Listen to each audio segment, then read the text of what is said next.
Assalamualaikum warahmatullahi wabarakatuh. Selamat pagi, salam ceria ya, karena hari ini pagi ini adalah pagi yang cerah, jadi kita harus tetap ceria ya, tetap semangat ya, tetap sehat. Allahu Akbar. Oke ya. Baiklah, kali ini kita masuk ke pertemuan yang ketiga dari materi bab yang kedua mengenai usaha dan pesawat sederhana dalam kehidupan sehari-hari. Ya, apa yang akan kita bahas? Yang akan kita bahas topiknya kali ini adalah bidang miring dan pengungkit. Ya, untuk bidang miring dan pengungkit, ini materi yang akan kita bahas adalah tadi bidang miring dan pengungkit. Jadi pengungkit nanti ada 3 jenis 1, 2, dan 3 ya. Mengapa dibedakan? Apa dasar membedakannya? Mari kita pelajari bersama. Sebelumnya mari kita lihat. Oke. Tahukah ini? Pernah melihat ini? Ini adalah alat-alat yang sering kita gunakan atau kita temui sehari-hari ya. Kesemuanya ini adalah bagian dari jenis bidang miring dan tuas yang akan kita pelajari kali ini ya. Kemudian mengapa bidang miring itu memperkecil gaya kuasa dan lain sebagainya kita akan pahami berikut. Kemudian kenapa jalan di bukit dibuat berkelok gitu, kenapa nggak langsung aja dari bawah ini, dari bawah ke sini buat gitu langsung ke atas gitu ya, kenapa seperti itu, tapi malah tidak seperti itu, tapi malah dibuat mengelilingi bukit ya, kemudian berkelok-kelok ya. Apa alasannya? Nanti kita akan bisa mengerti ini setelah kita pelajari materi berikutnya ya. Baiklah, kita akan mulai yaitu pada materi yang pertama, bidang miring. Oke. Bidang miring adalah satu bentuk pesawat sederhana yang terbentuk dari bidang datar, bisa papan atau apapun lah bidang datar yang diletakkan miring membentuk satu sudut tertentu. Jadi nantinya semakin landai, semakin panjang bidang miringnya, maka akan dibutuhkan gaya kuasa yang lebih kecil walaupun jarak tempuhnya akan lebih panjang. Nah, pada bidang miring itu yang harus kita perhatikan nanti adalah keuntungan mekanik juga, bahwa kemarin keuntungan mekanik adalah gaya beban dibagi gaya kuasa. Namun pada bidang miring ada tambahan, keuntungan mekanik juga bisa diperoleh dengan perbandingan antara panjang bidang miring, ini panjang bidang miring, oke, dengan tinggi dari bidang miring, ini tingginya. Ya. Jadi kalau perbandingan antara panjang dengan tingginya semakin besar ya, maka keuntungan mekaniknya semakin besar. Kalau keuntungan mekaniknya semakin besar, maka gaya kuasanya akan semakin kecil ya. Ini harus diingat. Jadi keuntungan mekanik bidang miring bisa diperoleh dari panjang dari bidang miring itu sendiri atau panjang papan ya, dibandingkan dengan ketinggian benda atau ketinggian tempat yang mau kita usahakan barang itu atau beban itu naik ke sana ya. Oke. Contoh yang merupakan bidang miring, nah ini ya. Jadi ini sering dilihat ya, papan di pasar biasanya ya, ngangkut barang. Bayangin kalau ngangkutnya langsung ini yang ada capek pundaknya ya, tapi kalau kita dorong ini akan lebih mudah ya. Kemudian paku, kenapa paku ujungnya dibuat runcing supaya ada perbedaan, jadi membuat gaya kuasa kita menjadi lebih mudah ya, mengetoknya itu tidak terlalu berat. Kemudian tangga, kenapa dibuat seperti ini, kenapa nggak aja langsung loncat ke atas gitu, atau pakai tali gitu ya, kita bergayut gitu pakai katrol ya. Oke, tapi kita pakai bidang miring dalam bentuk tangga ya. Nah, kemudian ini ada skrup juga dibuat ulir. Ulirnya ini fungsinya adalah memperpanjang dari bidang miringnya ya. Kemudian ini ada pahat, ada kampak, pisau, dan juga bor ya, mata bor ya. Nah, juga di sini. Nah, pada jalan yang menuju perbukitan, nah itu sengaja dibuat seperti ini, memutari bukit, tujuannya memperpanjang ini. Nah, bisa kalian bayangkan kalau sebuah mobil itu dari bawah ini langsung naik ke atas, bikin lurus gitu, tap gitu ya. Apa yang terjadi? Yang jadi mundur. Ya, karena apa? Gayanya menjadi sangat besar ya. Kuasa kita menjadi harus sangat besar. Lah itu sangat berat gitu ya. Nah, kemudian juga kalau kalian hati-hati kalau misalnya kalian turun berkendara naik sepeda atau apa dari puncak ya, atau dari atas turun ke bawah, terus hati-hati. Kenapa? Biasanya yang naik ke atas bila bertemu dengan kendaraan yang naik ke atas, mereka kan memiliki beban yang lebih besar. Karena apa? Berlawanan dengan gravitasi ya. Maka biasanya dia akan jalannya seperti ini. Jadi bukan dari pinggir semua, di sini sisi kiri enggak. Terkadang mereka jalannya begini, ke sini, ke sini ya. Nah, hati-hati kalau kita yang dari atas ya. Tujuannya apa? Dia kembali lagi memperpanjang ini. Memperpanjang bidang miring, lintasan bidang miring, sehingga nanti diperoleh keuntungan mekanik yang lebih besar. Sehingga gaya kuasanya itu akan lebih ringan. Ya, bisa dipahami ya. Oke. Jadi pada jalan yang di bukit itu tidak langsung tuh gitu, tapi memang dibuat landai kemudian berkelok begini ya. Tujuannya apa tadi? Memperpanjang dari bidang miring ya. Oke. Kemudian kita masuk ke sini ya. Pada kita pahami tentang bidang miring ya. Berikut adalah gambaran skematis dari tangga pada rumah Boni ya. Ini panjangnya 6 meter, sedangkan tingginya 3 meter. Berapa keuntungan mekaniknya dan berapa gaya kuasa yang harus dikeluarkan oleh kita atau Boni bila tubuh kita 500 Newton bebannya atau sekitar 50 kg ya. Nah, oleh karena itu apa yang harus kita lakukan? Nah, kita buat ilustrasi ini ya. Oke, kemudian di sini L-nya 6 ya. Kemudian H-nya 3 meter. Kemudian bebannya 500 Newton, kita tulis di sini dulu sebagai catatan. Nah, apa yang dimauin? Yang dimauin adalah berapa keuntungan mekanik dari tangga ini dan berapa gaya kuasa yang harus dikeluarkan bila kita memiliki beban 500 Newton. Ya. Nah, cara menjawabnya kita masukkan ke dalam prinsip dari bidang miring yang ini, ya. Nah, kita masukkan ke sini. Nah, yang pertama kita cari keuntungan mekaniknya.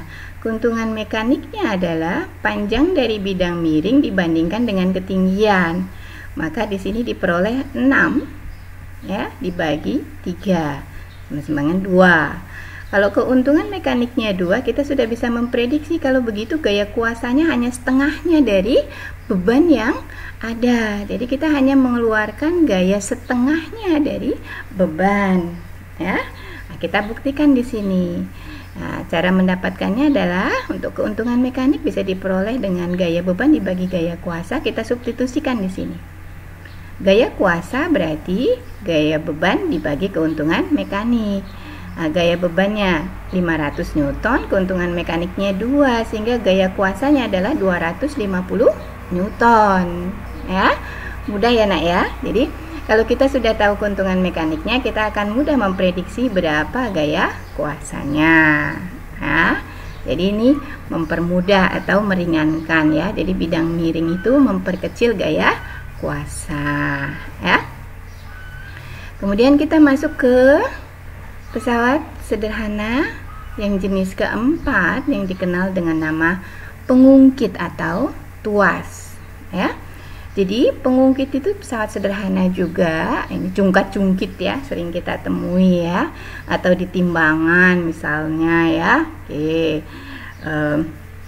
Kita lihat di sini terkadang kita hanya membutuhkan satu bambu ya. Jadi kadang kita cukup membutuhkan bambu atau apalah yang panjang atau besi yang panjang, kemudian titik tumpunya kita bisa pakai batu gitu ya. Kita bisa mengangkat atau menggeser barang dengan mengungkit ya, itu yang sering kita temui keseharian gitu ya.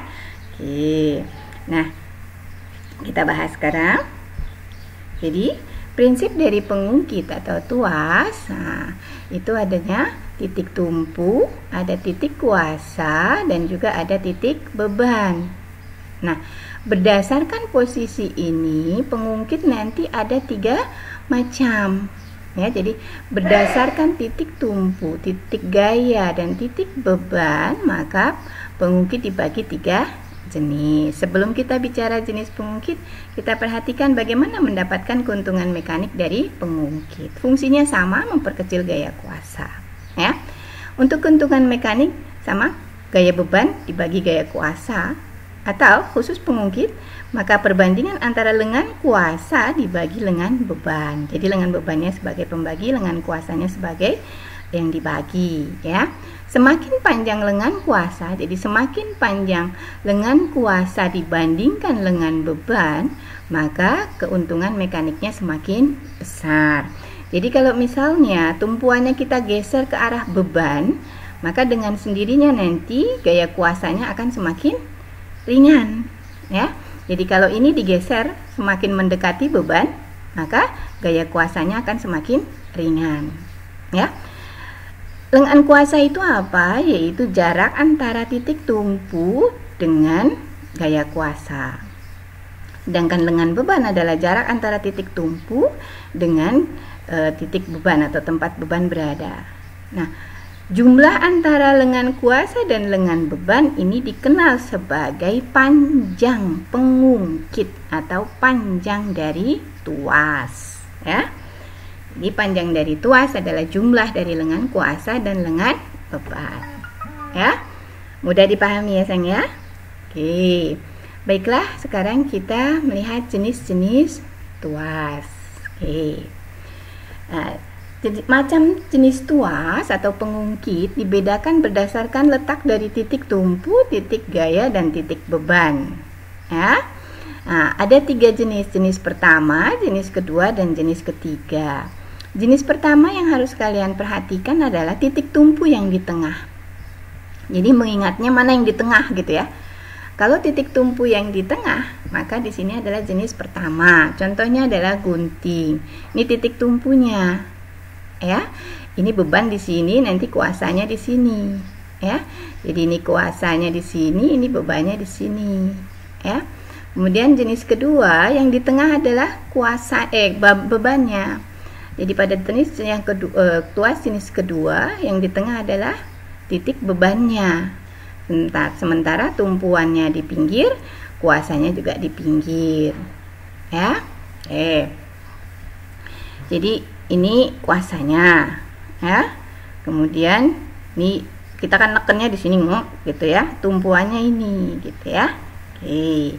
Kemudian pada yang tuas jenis ketiga, yang di tengah ini adalah titik kuasanya atau gaya kuasa. Jadi mesti diingat, yang di tengahnya gaya kuasa berarti tuas jenis 3, yang di tengahnya titik beban atau beban adalah jenis kedua, yang di tengahnya adalah tumpuan atau titik tumpu adalah tuas jenis pertama ya.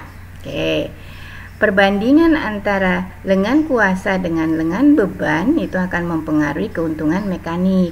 Jadi kalau titik tumpunya digeser ke arah beban, maka lengan kuasanya akan semakin panjang, lengan bebannya semakin pendek, keuntungan mekaniknya semakin besar ya.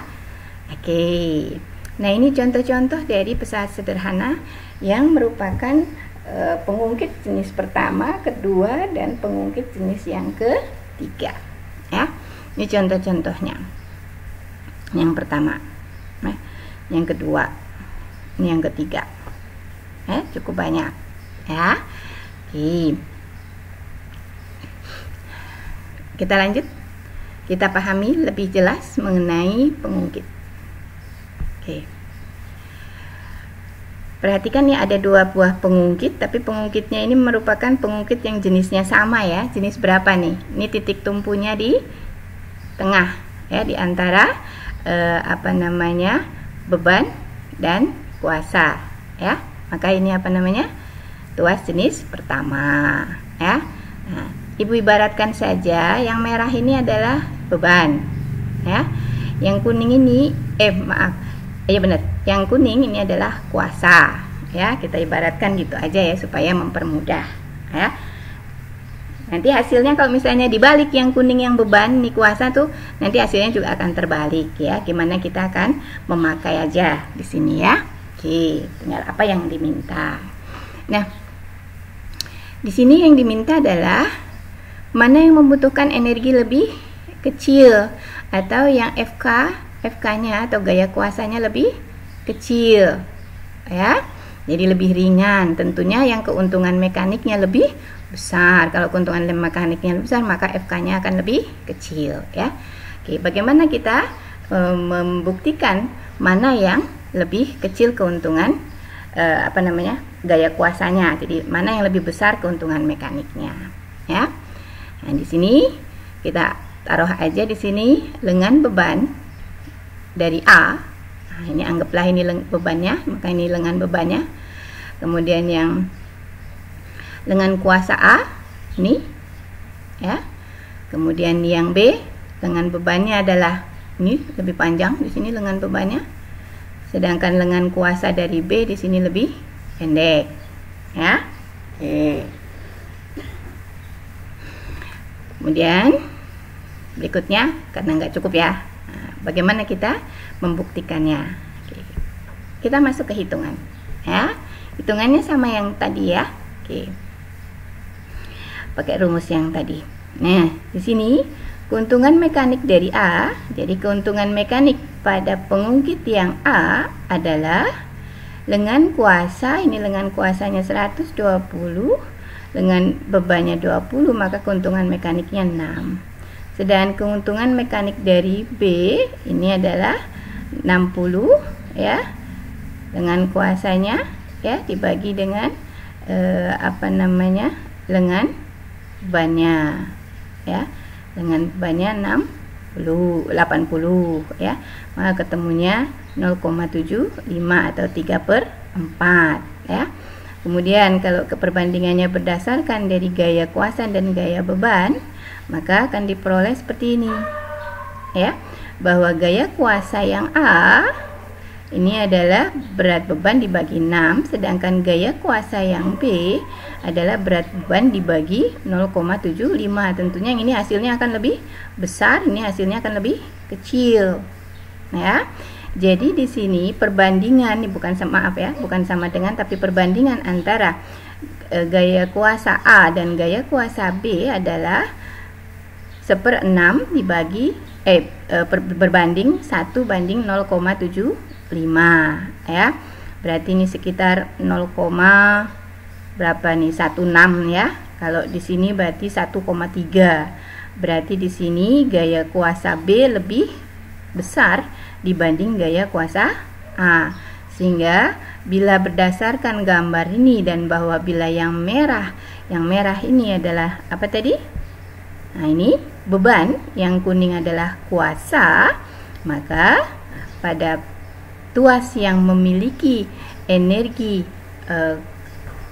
atau membutuhkan energi kuasa lebih sedikit, itu adalah yang A. Karena apa? Lengan kuasanya lebih panjang. Kalau dibalik, ini menjadi yang di sini tadi dibalik, kita balik ya. Ini menjadi lengan kuasa, menjadi lengan beban, maka hasilnya pun nanti akan terbalik. Jadi hasilnya pun nanti karena posisinya dibalik, maka di sini nanti yang B inilah yang akan menjadi lebih kecil. Oke, ya cukup paham ya. Oke, nah ini silahkan selesaikan masalah ini ya. Cukup mudah ya. Ada bidang miring dengan panjang bidang miringnya adalah 15 meter dan ketinggiannya 3 meter.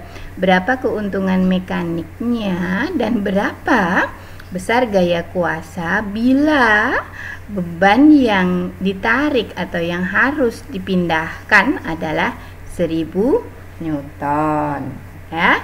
Kemudian masalah yang kedua adalah ini, ya, pada tuas. Oke. Ini tuasnya, tuas jenis berapa? 1, ya. Yang pertama, sebutkan 3 contoh alat yang mengikuti perintis tuas ini, ya. Kemudian berapakah berat beban? Jadi ini misalnya ini adalah beban, yang kuning di sini beban, ya. Berapakah berat beban yang dapat diangkat oleh tuas bila lengan beban dari sini ke sini itu 40 cm dan lengan kuasa dari sini ke sini 80 cm, ya. Dan berapa gaya kuasa yang bekerja bila beban ini beratnya 50 Newton, ya. Mudah ya sayang ya. Oke, baiklah. Pada pertemuan kali ini, ya, kita akhiri sampai di sini, ya. Kita akhiri sampai di sini. Sampai jumpa pada materi berikutnya, yaitu mengenai prinsip kerja pesawat sederhana pada sistem gerak kita, ya. Oke, assalamualaikum warahmatullahi wabarakatuh. Tetap sehat, tetap semangat. Allahu Akbar, ya.